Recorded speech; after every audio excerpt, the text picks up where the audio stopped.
ध्यान मुद्रा। ध्यान धारणा के लिए शरीर का स्थिर और मन का शांत रहना आवश्यक है। शरीर के में हलचलें होती रहेंगी, अंग हिलते डुलते रहेंगे, तो वह स्थिरता उत्पन्न ना हो सकेगी जो ध्यान साधना में आवश्यक होती है।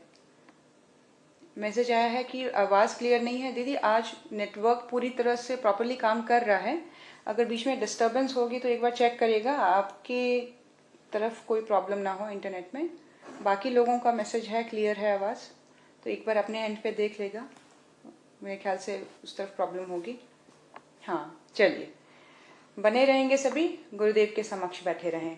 गुरुदेव बता रहे हैं किसी भी प्रोसेस में ध्यान धारणा अगर की जाए तो सबसे इनिशियल जो कंडीशंस हैं, सबसे पहले इनिशिएट करने का जो क्रम शुरू होता है वो शरीर और मन की स्थिरता से है।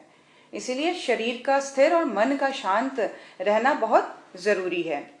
शरीर में हलचलें होती रहेंगी, अंग हिलते डुलते रहेंगे, तो वह स्थिरता उत्पन्न न हो सकेगी जो ध्यान साधना में आवश्यक है ना।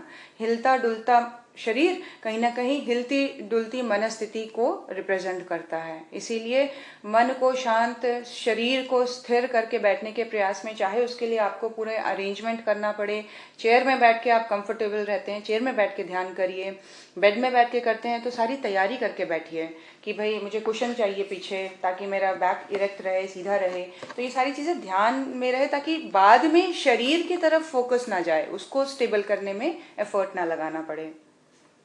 गुरुदेव बता रहे हैं वह स्थिरता उत्पन्न हो सकेगी तो ध्यान साधना में आवश्यक होती है। इसी प्रकार मन की घुड़दौड़ चलती रहेगी, विचारों और कल्पनाओं की भगदड़ मची रहेगी, तो चित्त पर दिव्य चेतना का आवरण और अभीष्ट भाव चित्रों का उद्भव बन नहीं पड़ेगा। बहुत सही कह रहे हैं गुरुदेव। और एक बात बताऊं, अगर आप सुबह उठ के आप करते हो ध्यान साधना को, तो ये बहुत ज़रूरी है कि आपकी नींद बहुत प्रॉपर हुई है, और उसके लिए बहुत ज़रूरी है कि आपने टाइमली डिनर किया है और वो खाना पच गया है। जब आप ध्यान करने बैठे हो तो पूरी तरह से आप अंदर से क्लीन होके बैठे हो, इंटेस्टाइन आपका क्लीन है, आपका मन स्थिर रहेगा, आपका शरीर स्थिर रहेगा उस स्थिति में। इसीलिए खान पान का बहुत ध्यान रखें, डिनर हल्का रखें, अपने हाथ से बना हुआ सात्विक भोजन खाएं ताकि विचारों के लेवल पर डिस्टर्बेंस कम रहे। बाहर के खाने को ला के ना खाएं। बाहर बाजार में जब हम जाते हैं, सैटरडे संडे बाहर खा के आ जाते हैं, फिर हमारा एक डिस्टर्बिंग वाला स्टेट बना रहता है। खान पान का बहुत ध्यान रखें। ध्यान के लिए खान पान सात्विक होना बहुत ज़रूरी है, टाइमली सोना, एक प्रॉपर नींद लेना बहुत ज़रूरी है, और फिर एक स्टेबिलिटी बनाए रखने के लिए सिटिंग पॉस्चर के लिए ज़रूरी चीज़ें होनी बहुत ज़रूरी है। उसकी तैयारी पूर्ववत होनी चाहिए। उसी तरह से कल्पनाओं में विचारों को एकदम संगठित एकत्रित होकर, मतलब जो दौड़ है उसकी वो रुकी रहे, थमी रहे, निर्देशों का पालन सही ढंग से होता रहे, भाव चित्र उभरते रहें, भावना के साथ हमारा इमोशंस जुड़ा हो, उस तरह के चित्र उभरें ताकि वो जो फीलिंग है, फील के लेवल पर वो चीज़ काम करने लगे। वो शक्ति संचालन जो गुरुदेव कहते हैं बाद में, कि बाद में वो निर्देश के द्वारा ही शक्तियों को उदर्वगामी बनाते हैं, ऊपर उठाते हैं, वो डायरेक्ट कर पाते हैं जब हम इमोशनली उनके निर्देशों को सुनते हैं, उसकी जो इफेक्ट है वो होने देते हैं अपने बॉडी में इमोशनली अटैच होकर। गुरुदेव कह रहे हैं दर्पण हिलता रहे तो उसमें ठीक तरह न दिख पड़ेगा। घोड़ा उछल कूद करता रहा तो उस पर सवार होना कठिन हो जाएगा। मन के घोड़े पर सवारी करने के लिए आवश्यक है कि ध्यान के समय मस्तिष्क उत्तेजित ना हो, शांत रहे। इसी प्रकार शरीर के हलचल करते रहने से नाड़ी संस्थान में उत्तेजना उत्पन्न होती है और मन की चंचलता बढ़ती जाती है। इसीलिए ध्यान के समय शरीर को स्थिर, शिथिल और मन को शांत रखना बहुत जरूरी है ना। अल्टीमेटली गुरुदेव कह रहे हैं विचारों को स्थिर करने के लिए सबसे पहले शरीर को स्थिर करना। ये उसी तरह से है जैसे एक चंचल घोड़े को स्थिर करके ही उसके ऊपर सवारी की जा सकती है। इसीलिए मन के विचारों के घोड़ों को शांत करके, शरीर को स्थिर करके, शांत करके ही ध्यान प्रोसेस में एंट्री मिल सकती है। ये एंट्री लेने का पास है। कि हमने उस गुरुदेव के बताए पोर्टल में एंट्री की। जब वो कहते हैं सावधान और दिव्य दर्शन और शांति कुंज देवात्मा हिमालय, वो पोर्टल जो बनाते हैं वो हमारे मेंटल लेवल पर, तो वो पोर्टल में एंट्री तब मिलेगी जब हम ये दो बेसिक चीजें हम पहले कर लेंगे। हमारा शरीर शांत है, स्थिर है, शिथिल है, बिल्कुल कहीं कोई एक्टिविटी नहीं है, कहीं कोई उत्तेजना नहीं है, और विचार से भी हम बिल्कुल शांत हो गए हैं, फोकस्ड हो गए हैं, रेडी हो गए हैं गुरुदेव के निर्देशन को लेने के लिए। गुरुदेव आगे बता रहे हैं ध्यान धारणा के लिए मुद्रा बनाकर बैठना चाहिए। मुद्रा होनी बहुत जरूरी है। ध्यान मुद्रा के 5 अंग हैं। मुद्रा में क्या क्या चीजें हैं? 5 पार्ट हैं। क्या? नंबर 1 शरीर स्थिर, नंबर 2 शांत चित्त, नंबर 3 कमर सीधी, नंबर 4 दोनों हाथ गोद में, नंबर 5 आंखें बंद। ये है ध्यान करने की, ध्यान धारणा की मुद्रा। शरीर को स्थिर कर दिया, चित्त को, मन को शांत कर दिया, कमर हमारी स्पाइन इरेक्ट हो गई है, बैकबोन सीधा हो गया है बिल्कुल, हमने एनर्जी के फ्लो होने की जगह बना ली है अब, क्योंकि पाथ वही है, रास्ता वही है, वही हाईवे है जहां से वो फ्लो ऊपर उठेगी शक्ति के रूप में, ऊर्जा के रूप में, एनर्जी के रूप में, प्राण के रूप में। तो उस रास्ते को हमने इरेक्ट कर दिया, कहीं कोई बाधा नहीं रही अब। दोनों हाथ जब गोद में बोलते हैं तो गुरुदेव कहते हैं बायां हाथ नीचे, दाहिना हाथ ऊपर। ये पॉस्चर है मुद्रा को सही तरीके से बनाने का। 5th आंखें बंद। तो ये 5 चीजें गुरुदेव बोलते हैं ध्यान में। पालथी सामान्य रीति से मारनी चाहिए। पद्मासन, सिद्धासन आदि पर 45 मिनट तक बिना दबाव अनुभव किए बैठे रहना कठिन है, इसीलिए एक नॉर्मल ढंग से पालथी मारकर बैठें। उसमें कोई आसन लगाने का प्रयास ना करें कि क्यों, 45 मिनट्स का काम है, वहां 45 मिनट्स की स्टेबिलिटी चाहिए, तो आसन आपको एक पोस्चर में बैठने नहीं देगा। इसीलिए जिसमें आप कंफर्टेबली बैठे हैं, टांगे देर तक उसी पोस्चर में रह सकती हैं, वैसे ही पालथी मारना है। कमर सीधी रहेगी, शरीर हिलेगा नहीं। पैरों पर तनाव दबाव उत्पन्न हो तो ध्यान ठीक तरह नहीं लग पाता। इसीलिए साधारण पालथी मारने का सुख आसन में बैठना ही उचित है। प्रयत्न यह रहना चाहिए कि 45 मिनट तक पैर ना बदलने पड़े, पर यदि घुटनों में दर्द, जकड़न आदि की शिकायत हो तो बदल भी सकते हैं। यह विवशता की बात हुई। चंचलतावश पैरों को शरीर के अन्य अवयवों को हिलाते मटकाते रहना निषिद्ध है।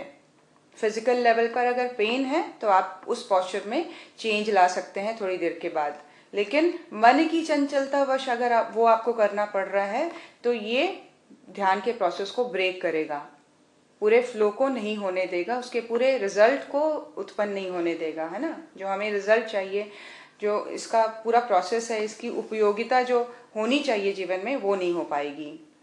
बीमारी की स्थिति में आराम कुर्सी पर भी बैठा जा सकता है और पैर फैलाने की छूट विवशता के कारण मिल सकती है। ये क्लियर कर दिया गुरुदेव ने, बिल्कुल इसको स्ट्रिक्ट नहीं लेना है। जिनकी तबीयत खराब है, बीमार है, वो इजी चेयर में बैठ के भी ध्यान कर सकते हैं, अपने टांगों को बिल्कुल सीधा रखकर। लेकिन ये फिर बता रहे हैं गुरुदेव कि ये विवशता की स्थिति में करना है, इसको आप कंफर्ट जोन में आने की कोशिश मत करिए। आप विवश हो तब आप इसको एक्सेप्ट कर सकते हो।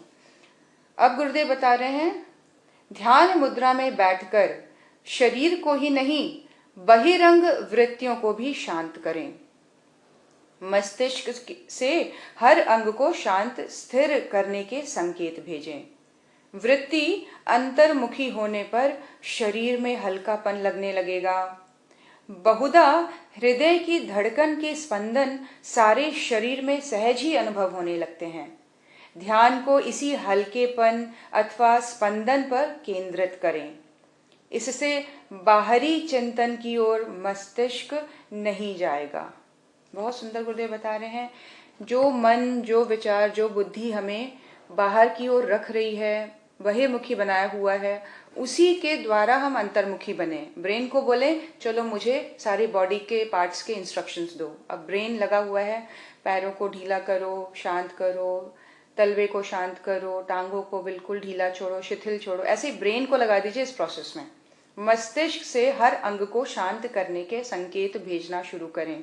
अब इस तरह से दोनों काम हो रहे हैं, एक ब्रेन को एक दिशा में लगा दिया, थॉट प्रोसेस को एक दिशा में लगा दिया और मन भी उसके साथ अब चल पड़ा है उसके इंस्ट्रक्शंस को फॉलो करने के लिए।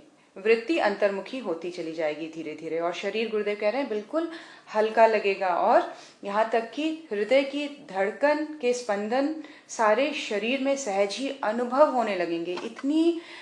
इतना ठहराव आ जाएगा, इतना ठहराव आ जाएगा, अंदर का जो शोर है वो सुनाई देने लगेगा, ब्लड सर्कुलेशन का, हृदय के स्पंदन का, हार्ट बीट का, वो शोर आप क्लियरली सुन पाएंगे। कई बार ये वाली स्थिति होती है जब हम बिल्कुल नींद की स्थिति में जाने वाले स्थिति में होते हैं कि भाई अब बहुत गहरी नींद आने वाली है, तो क्या होता है, बड़ी जोर से अपने ही दिल की धड़कन साफ सुनाई दे रही होती है। क्या है, विचार शांत हो गए हैं, बाहर की डिस्टरबेंस अब नहीं हमारे ब्रेन को डिस्टर्ब कर रही है, तो सेंसेस पूरी तरह से, जो सूक्ष्म कर्णेंद्रिय है वो पूरी तरह से उसको सुन पाने की स्थिति में है। इनफैक्ट सूक्ष्म भी नहीं करेंगे, स्थूल लेवल पर भी हम उसको पूरी तरह से सुन पा रहे हैं। क्यों? हम पूरी तरह से शांत हैं और हृदय के धड़कन को भी क्लियरली सुनने की स्थिति में आ गए हैं। ये साइन गुरुदेव बता रहे हैं, सिम्टम्स हैं ये, कि इस तरह से मन तैयार हो रहा है पूरी तरह से ध्यान को आत्मसात करने के लिए। ध्यान की इसी हल्केपन अथवा स्पंदन पर केंद्रित करें, ध्यान को इसी हल्केपन अथवा स्पंदन पर केंद्रित करें। इनिशियली ये जो हल्कापन आया है अचानक से शरीर में, एक जो ठहराव आया है, ये जो हार्ट बीट सुनाई दे रहा है, स्पंदन जो सुनाई दे रहा है, इसके ऊपर ही ध्यान केंद्रित करने का प्रयास करना शुरू कर दें। इससे बाहरी चिंतन की ओर मस्तिष्क नहीं जाएगा, है ना। इसको कुछ चाहिए, ब्रेन को हमेशा एक सब्जेक्ट चाहिए, एक कारण चाहिए, उसको एक बेस चाहिए चिंतन के लिए। अगर वो बेस नहीं मिलेगा, एक दिशा नहीं मिलेगी, एक सब्जेक्ट नहीं मिलेगा, तो वो भटकेगा और तुरंत बाहर जाएगा और उसी ओर जाएगा जिस तरफ वृत्ति बनी हुई है। जैसे ऑफिस की तरफ चला जाएगा, बिजनेस की तरफ चले जाएगा, किसी से लड़े थे कल रात को उसकी तरफ चला जाएगा, व्हाट्सएप में क्या बहस हुई उसके तरफ चला जाएगा, फेसबुक में किसने लाइक नहीं किया। ये सारी क्या है कि इजीली आने वाले थॉट्स हैं, ये हावी होने शुरू हो जाएंगे। क्यों? हमने खाली कर दिया। तो गुरुदेव कह रहे हैं अब जब ये स्पंदन और ये जो हल्कापन तुम महसूस कर रहे हो, ब्रेन को उसी को अनुभव करने में, उसी की तरफ फोकस करने में लगा दो। इससे क्या होगा, जो बाहरी हलचल है वो शांत होकर जो मस्तिष्क है वो अंतर्मुखी की तरफ होना शुरू हो जाएगा, अंतर्मुखी वृत्ति बननी शुरू हो जाएगी।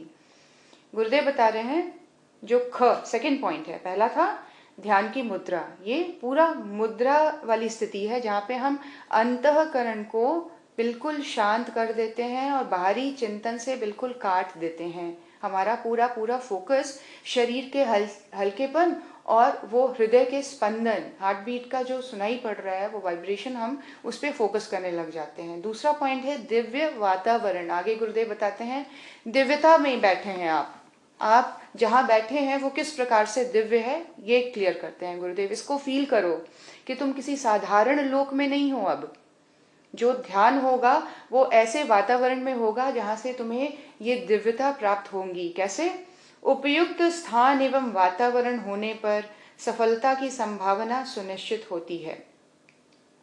कृषक एवं माली यह जानते हैं कि किस धान्य या पौधे को किस प्रकार की जमीन में तथा किस ऋतु में बोया जाए। इसका ध्यान न रखा जाए तो बीज और श्रम उपयुक्त होने पर भी परिणाम की दृष्टि से घाटे में रहेंगे। जलवायु का स्वास्थ्य पर कैसा प्रभाव पड़ता है, इसे सभी जानते हैं। साधना के लिए घर में एकांत एवं स्वच्छ स्थान तलाश किया जाता है।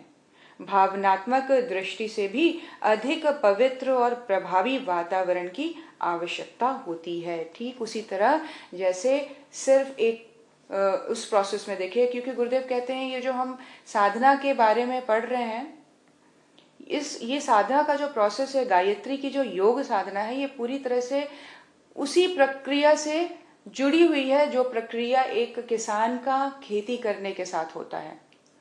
गुरुदेव कह रहे हैं जैसे वातावरण होना स्वच्छ और दिव्य साधना के लिए जरूरी है, उसी प्रकार जैसे किसान को ये देखना पड़ता है कि ये खाद्य लगाने के लिए, ये फसल उगाने के लिए किस तरह की उर्वरता चाहिए, कैसा मौसम चाहिए, कैसी जलवायु चाहिए, कैसा टेम्परेचर चाहिए। जैसे वो इस चीज़ का ध्यान रखता है, वैसे ही एक सशक्त मार्गदर्शक इस चीज़ का ध्यान रखते हैं, ऐसा वातावरण क्रिएट करते हैं साधक के अंदर, वो साधना को स्थापित करने से पहले, उसका बीजारोपण करने से पहले वो वातावरण विनिर्मित करने का प्रयास करते हैं।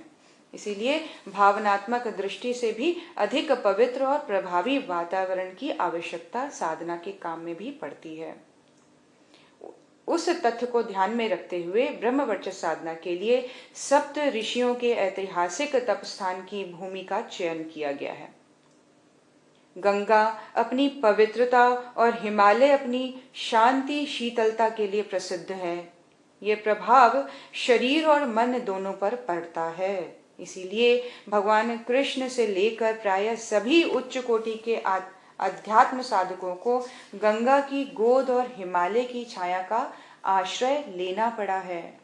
वातावरण उपयुक्त गतिविधियों से बनता है। वातावरण के लिए यहाँ पे दो बहुत ही इम्पोर्टेंट फैक्टर्स गुरुदेव ने ले लिए। स्थूल रूप से भी देखा जाए तो जो शांति कुंज विनिर्मित हुआ है वो पूरी तरह से सप्त ऋषियों की तपस्थली पर आधारित है, उसके ऊपर ही बना हुआ है। वो पूरी तरह से चार्ज्ड भूमि है।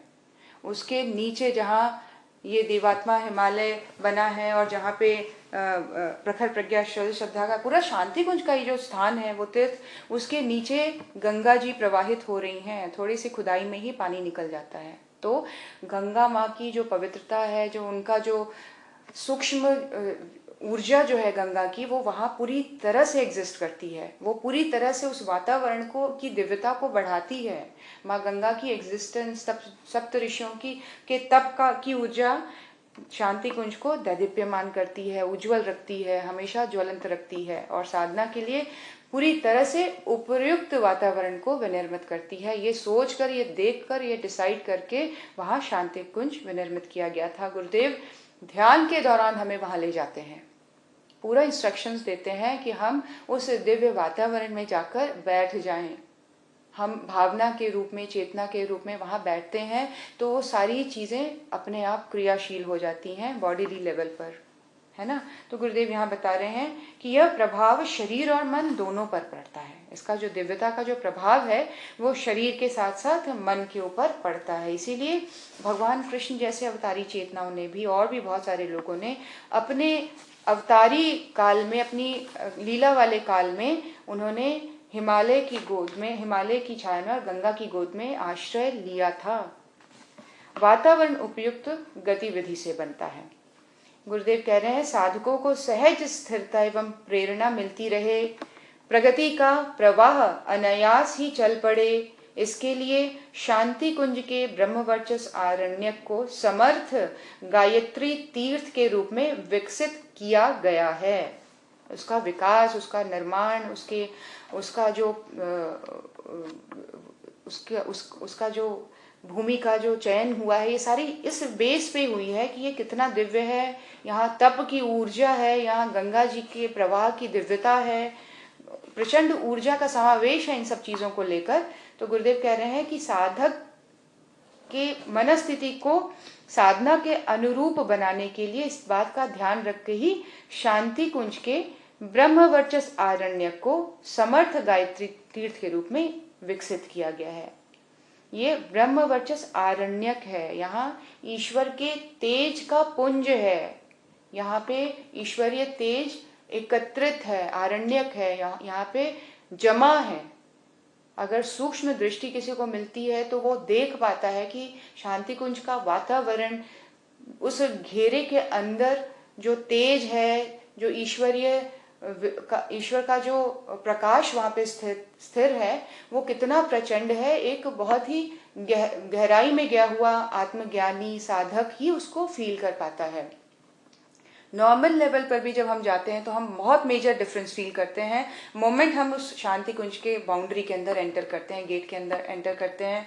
4-5 घंटे का जो ट्रैवल रहता है दिल्ली से हरिद्वार पहुंचने का, वो बिल्कुल एकदम वहां पहुंचते ही हम चार्ज हो जाते हैं, ऐसा लगता है कि हम बिल्कुल तरोताज़ा हैं, पूरा घूम सकते हैं सारा दिन, कोई थकान नहीं होती है। मेंटल लेवल पर, फिजिकल लेवल पर हम बिल्कुल ही अपने आप को स्वस्थ और दृढ़ महसूस करते हैं। क्या है ये? बहुत गहराई से देखें तो ये बहुत ही एक छोटी सी चीज़ को अभी हम फील कर पा रहे हैं। और जब हमारी सामर्थ्य बढ़ेगी, वो सूक्ष्म जो वातावरण को अंडरस्टैंड करने की कैपेबिलिटी आएगी, हम फील कर पाने की स्थिति में आएंगे, जब हम स्थिर हो जाएंगे, जब हम अंदर से शांत हो जाएंगे, तो उस ऊर्जा को भी हम अनुभव करने की स्थिति में आएंगे। तब हम जानेंगे कि ये दिव्यता वाकई कितनी गहराई हुई है यहाँ पे। ये क्षेत्र निश्चय ही प्रचंड ब्रह्म का वर्चस्व को धारण किए हुए है। ये आरण्यक है ईश्वर का। यहाँ ईश्वर आके ठहरता है, रुकता है, वहाँ उसकी कॉन्शियस यहाँ काम कर रही है, वहाँ चेतना पूरी तरह से जमा हुई पड़ी है। तो ये शांति कुंज को गुरुदेव ने ब्रह्म वर्चस्व आरण्य कहा है।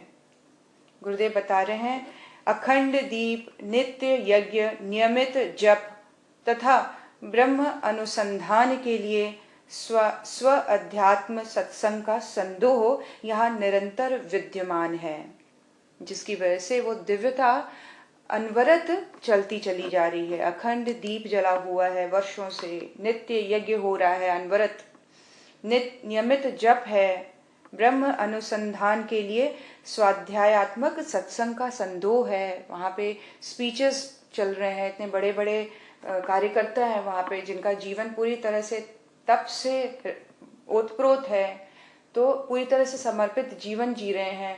तो ऋषियों जैसा जीवन देखने को मिलता है वहाँ पे। तो ये बहुत सुंदर एक वातावरण है, और वहाँ की तेजस्विता को बढ़ाए रखने में, निरंतरता बनाए रखने में ये सारी चीजें वहाँ फैक्टर्स काम करती हैं। गुरुदेव कह रहे हैं, अनायास अन्यान्य अदृश्य एवं अविज्ञात शक्तियां भी इस क्षेत्र पर अपने अमृत भरे पोषक तत्वों की वर्षा करती रहती हैं, जो हमें ना दिखाई पड़ सकता है, ना हमारी समझ के अंदर है। हमारी समझ और हमारी इमेजिनेशन के बाहर जो घटना घट रही है, उसके अंतर्गत गुरुदेव कह रहे हैं कि अदृश्य अविज्ञात शक्तियां वहां अमृत वर्षा कर रही हैं। सोचिए, अगर मनस्थिति को स्टेबल कर दिया जाए, पॉजिटिव रखा जाए, इस वातावरण की दिव्यता में पूरी तरह से घुल जाया जाए, तो हम उस अमृत वर्षा का पान कर सकते हैं। नॉर्मली वहाँ लोग जाके ऊपर की व्यवस्था में नेगेटिविटी देखने का प्रयास करने लग जाते हैं, तो उस अमृत तत्व से वो छूट जाते हैं। वो लोगों की चालाकी, कार्यकर्ताओं में आई पॉलिटिक्स, और ये हर आश्रम की कहानी है। हर एक जगह हर एक तरह की चीज मिलेगी। हमारी वृत्ति क्या देखने की है, हम क्या देखने के लिए पहुंचे हैं, हम क्या लेने के लिए पहुंचे हैं, ये पूरी तरह से हमारे ऊपर डिपेंडेंट है। बिल्कुल उसी तरह से YouTube में हर तरह की वीडियोस हैं, आप क्या सुनना और देखना चाहते हैं। इंटरनेट में हर तरह की इंफॉर्मेशन है, आप कौन सा इंफॉर्मेशन ग्रहण करना चाहते हैं। शांति कुंज में हर तरह के लोग हैं, आप किन से जुड़ना चाहते हो, आपकी वृत्ति क्या लेने की है। अमृत वर्षा का पान करने की है, या लोगों की चालाकियां या वो दूसरी कहानियों के साथ जुड़ जाने की है, या गुरु के प्रति अश्रद्धा उत्पन्न करने वाले लोगों की बातों को सुनने की है। ये हमारी चॉइस है, ये हमारा खुद का। हर तरह के लोग हर जगह हैं, हम क्या लेने के लिए पहुंचे हैं वहां। तो गुरुदेव कह रहे हैं, वहां अदृश्य शक्तियां, अविज्ञात शक्तियां निरंतर अमृत वर्षा का पोषण तत्वों की वर्षा कर रही है। वर्षा हो रही है वहां पोषण तत्वों की। पोषित होके आइए, अमृत का पान करके आइए, जीवन को बदल के आइए, ट्रांसफॉर्म होके आइए। कहानियां सुन के मत आइए, अनुभव लेके आइए। किसी से कुछ जानने की जरूरत नहीं है। आपका अंतर मन शांत, स्टेबल अंतर मन इतना पावरफुल है कि वहां आपको सारी चीजें पता लग जाएंगी। आप शांत रहें, स्टेबल रहें, अपने आप में रहें। आपको उस वातावरण की दिव्यता गलत सही का भान दे देगी, आपको अपने जीवन के उद्देश्य की शक्ति पाने की शक्ति दे देगी, आपके प्रॉब्लम्स को सॉल्व कर देगी। लोग वहां पे साधुओं के पीछे जैसे लोग होते हैं वैसे भागने लग जाते हैं। लोगों के पीछे मत भागिए, बहुत सशक्त शक्ति चल रही है यहाँ। तो गुरुदेव ने लिख दिया, अदृश्य शक्तियां अगर अमृत वर्षा कर रही है, पोषण तत्वों की वर्षा हो रही है, तो हम कुपोषित क्यों रहें। भावना के स्तर पे भी पोषित होके आए, सुदृढ़ होके आए, श्रद्धा का विकास करके आए, अपने अंदर परिश्रम को लेके आए, साहस को लेके आए, संवेदना के विस्तार को लेके आए। तब होता है शांति कुंज से आना। शांति कुंज से आना मतलब अपने आप को पोषित करके आए, अमृत का पान, अमर होके आना। मृत्यु नहीं, आपकी श्रद्धा की मृत्यु नहीं होनी चाहिए, आपके विश्वास की मृत्यु नहीं होनी चाहिए, आपके विचार कुविचारों से मिलकर उनकी मृत्यु मत करें। अपनी श्रद्धा का पोषण करें, अमृत का पान करें। गुरुदेव ने बोल दिया, शांति कुंज एक ऐसी व्यवस्था है जहां आके आपको पोषण मिलेगा अगर आप सही मनस्थिति के साथ वहां पे बैठेंगे। यही कारण है कि घटिया, अस्त व्यस्त एवं सामान्य वातावरण में की गई साधनाओं की तुलना में इस दिव्य वातावरण का प्रभाव साधना की सफलता को असंख्य गुनी सुनिश्चित बनाता है। प्रत्यक्ष एवं अप्रत्यक्ष संरक्षण यहाँ उपलब्ध ही रहता है, हमेशा बना रहता है संरक्षण। मुर्गी की छाती की गर्मी के में से जिस प्रकार अंडे पकते हैं, उसी प्रकार यहाँ की संरक्षण शक्तियां साधना को परिपक्व एवं फलित बनाती हैं। वाह, महाकाल का घोंसला जब बोलते हैं गुरुदेव, तो इसका मतलब यहाँ घोंसले में जो काम होता है वही हो रहा है। इंक्यूबेशन सेंटर है, इंक्यूबेट होता है, यहाँ साधना इंक्यूबेट होती है। यहाँ पे साधक का जो साधना का बीजारोपण है, अंकुरित होने तक यहाँ उसकी संरक्षणा, उसकी सुरक्षा का पूरा पूरा तंत्र स्थापित है। यहाँ पूरी तरह से आपको संरक्षित रखा जाएगा। आपके ऊपर किसी नेगेटिव शक्ति का, नेगेटिव विचारों का प्रहार नहीं होने दिया जाएगा। आपकी श्रद्धा को विकसित किया जाएगा, आपके विश्वास को और दृढ़ किया जाएगा। इसके अगेंस्ट जहाँ कुछ काम होता है तो इसका मतलब वो धारा मेन धारा से टूट चुकी है, शायद वो अपने उद्देश्य के लिए चल पड़े हैं, इसीलिए मेन धारा से टूट गए हैं। अश्रद्धा का बीजारोपण हो रहा है, अविश्वास वहां पे क्रिएट अगर हो रहा है किसी के द्वारा, तो मेन धारा से टूट गया व्यक्ति समझें, मेन प्रवाह से टूट गया व्यक्ति समझें। क्यों? इंक्यूबेशन सेंटर में सिर्फ इंक्यूबेट किया जाता है, साधना को सुदृढ़ किया जाता है, श्रद्धा को परिपक्व होने दिया जाता है, विश्वास को स्थिर कर देने दिया जाता है। ये वो वातावरण है। सही स्वरूप शांति कुंज का ये है। बिल्कुल अपने घोंसले में जाकर पूरी तरह से सुरक्षित होने का भाव जहाँ दृढ़ हो, वो शांति कुंज है। जहाँ से ऐसे विचार मिले, वो शांति कुंज की धारा से जुड़ा हुआ है। वो आपको पुष्ट कर रहा है, वो आपको दृढ़ कर रहा है, वो आपकी श्रद्धा को बढ़ा रहा है। मुर्गी की छाती की गर्मी जिस प्रकार अंडे को पकने में हेल्प करती है, उसी तरह निरंतर संरक्षण शक्तियां साधना के लिए साधक को परिपक्व करती है और उसकी साधना फलित होती जाती है। ये पूरा तंत्र विकसित किया गया है। शांति कुंज मात्र बिल्डिंग्स नहीं है, हवन करने का एक पॉइंट सेंटर नहीं है, जप करने का सेंटर नहीं है। इसका अगर हम एग्जाम्पल लें तो बिल्कुल उसी तरह से ले सकते हैं जैसे आइसबर्ग होता है। इसका एक स्वरूप जो दिखता है उससे कई गुना बड़ा स्वरूप सूक्ष्म में होता है, समुद्र के नीचे होता है, जो दिखाई नहीं देता। शांति कुंज को देखना, पहचानना, जानने के लिए बहुत स्थिर, शांत, दृढ़ और बहुत ही क्लियर कॉन्शियस चाहिए। शांति कुंज को जानने के लिए बहुत डीप अंडरस्टैंडिंग चाहिए। सूक्ष्म में वहां ज्यादा काम हो रहे हैं, स्थूल में नहीं। स्थूल में तो ठीक है, एक रूटीन को लेके चला जा रहा है, लेकिन स्थूल में जो शक्तियां वहां काम कर रही हैं वो पूरी तरह से आमूलचूल बदल देने के लिए है, कायाकल्प कर देने के लिए है। वहीं पे मेन काम हो रहा है, जिसको व्यवस्थित रखने की निरंतर साधना में श्रद्धे डॉक्टर साहब और वंदनीय जी माँ लगातार तिल तिल जल रहे हैं। हवन की तरह यज्ञमय जीवन उनका तिल तिल होकर इसी साधना क्रम को कंटिन्यू रखने के लिए उनका चल रहा है। अनवरत तप। गुरुदेव आगे बता रहे हैं, जिनके लिए यहाँ रहकर साधना कर सकना संभव हो वे इस अवसर का लाभ लें। इसके अतिरिक्त जब घर या अन्यत्र रहकर साधना करनी हो तो उस दिव्य वातावरण में अपनी स्थिति मानकर उस प्रक्रिया को पूरा करना चाहिए। जिनके पास ये संभव है कि शांति कुंज आ सकते हैं, वेल एंड गुड। बहुत बढ़िया है, आप स्थूल रूप से भी उस वातावरण में बैठिए। लेकिन अगर गुरुदेव कह रहे हैं कि इसके अतिरिक्त जब घर या अन्यत्र रहकर साधना करनी है तो उस दिव्य वातावरण में अपनी स्थिति मानकर उस प्रक्रिया को पूरा किया जा सकता है। कितना सहज गुरुदेव ने कर दिया है प्रोसेस को। आपने मान लिया, वो हो गया। बिलीव करिए, जब आप विश्वास करेंगे, आप बिलीव करेंगे, वो चीज घटने लगती है। ये है ये statement. Moment we start believing it, it will start happening. Believe और हैपनिंग एक साथ चलते हैं। हम बिलीव आधा अधूरा करते हैं, हैपन भी आधा अधूरा होता है। पूरी तरह से बिलीव करें। गुरु बोलते हैं तो 100% बिलीव करके गुरु बोलें, फिर आधा अधूरा गुरु नहीं माने। फिर कोई और व्यक्ति कुछ और कह रहा है, उसको गुरु मान लिया।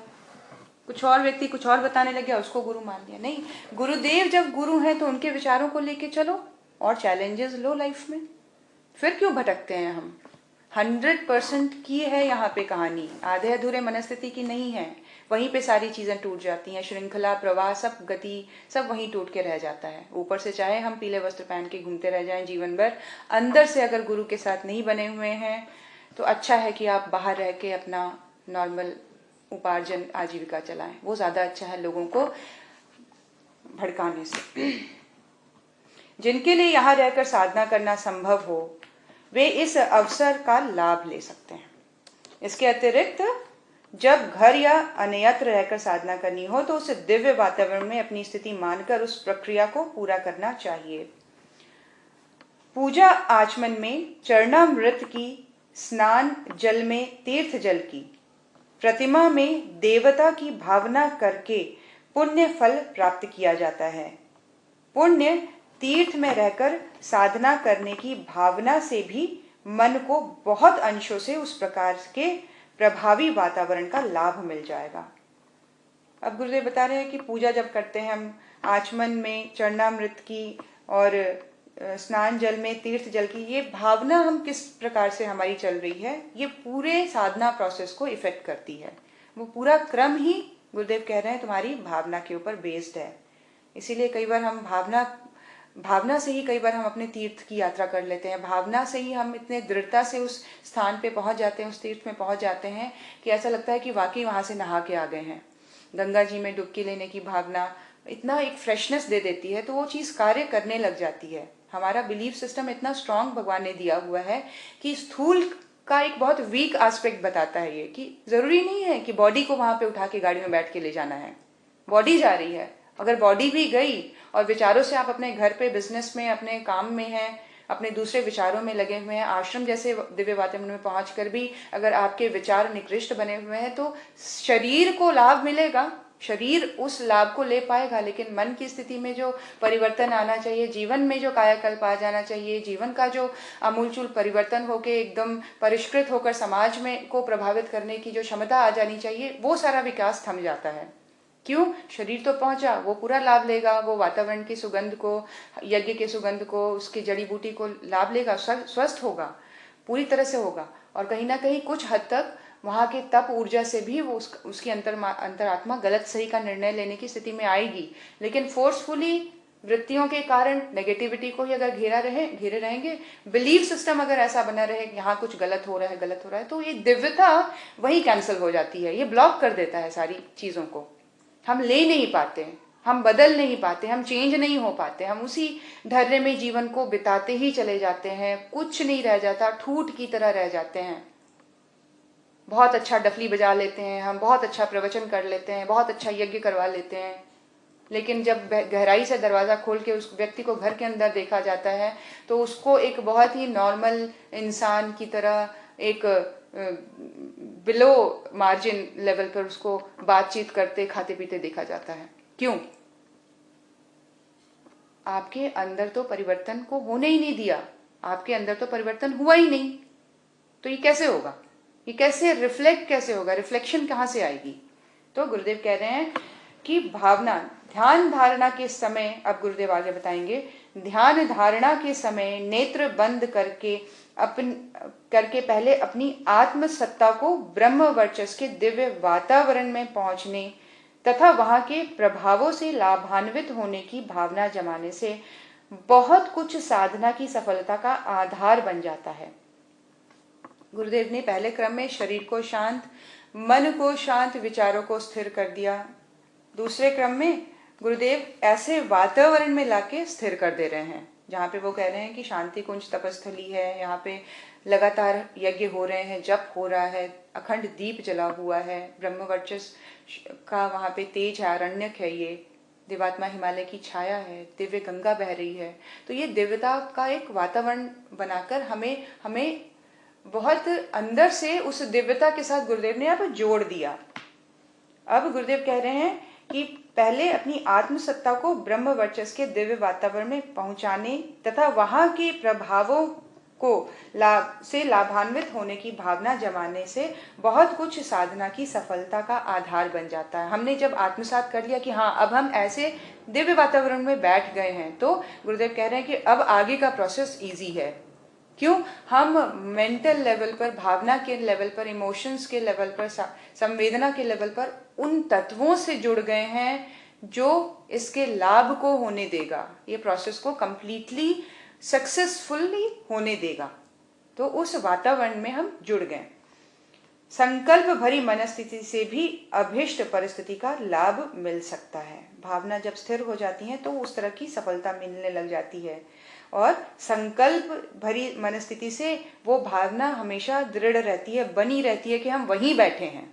ये हमारे अंदर का संकल्प है, अंदर की अंतःस्थिति का संकल्प दृढ़ रखता है उस मनस्थिति को, और उस परिस्थिति का लाभ मिलना शुरू हो जाता है। उस दिव्य तत्वों का आरंभ आने का जो सिलसिला है वो जारी हो जाता है, उस दिव्य तत्वों का प्रवाह हमारे तक आना चालू हो जाता है, जो वाकई में शांति कुंज के वातावरण में है, वो हम तक पहुंच पाने की स्थिति में हो जाते हैं। गुरुदेव बता रहे हैं, ध्यान मुद्रा में रहकर साधक यह अनुभव करे कि वे शांति कुंज में ही बैठे हैं। यही अनुभव करना है कि आप अब शांति कुंज पहुंच गए तो पहुंच गए। उनके चारों ओर हवन की दिव्य सुगंधि फैली है, गंगा की शीतलता सर्वत्र संव्याप्त है, ऋषियों पवित्र आत्माओं के प्रभाव से वातावरण में दिव्य आलोक भरा है। अपने चारों ओर दिव्य सत्ताओं का तेजो वलय एक दिव्य कवच के रूप में घेरा डाले हुए है। उन सबके संयुक्त प्रभाव से अंदर से दिव्य भावों, आवेगों की हिलोरें सी उठ रही हैं। क्या कह रहे हैं गुरुदेव? कि ध्यान मुद्रा में रहकर साधक को पूरी तरह से सबसे पहले तो बिलीव ये हो जाए कि अब मैं आ गया शांति कुंज।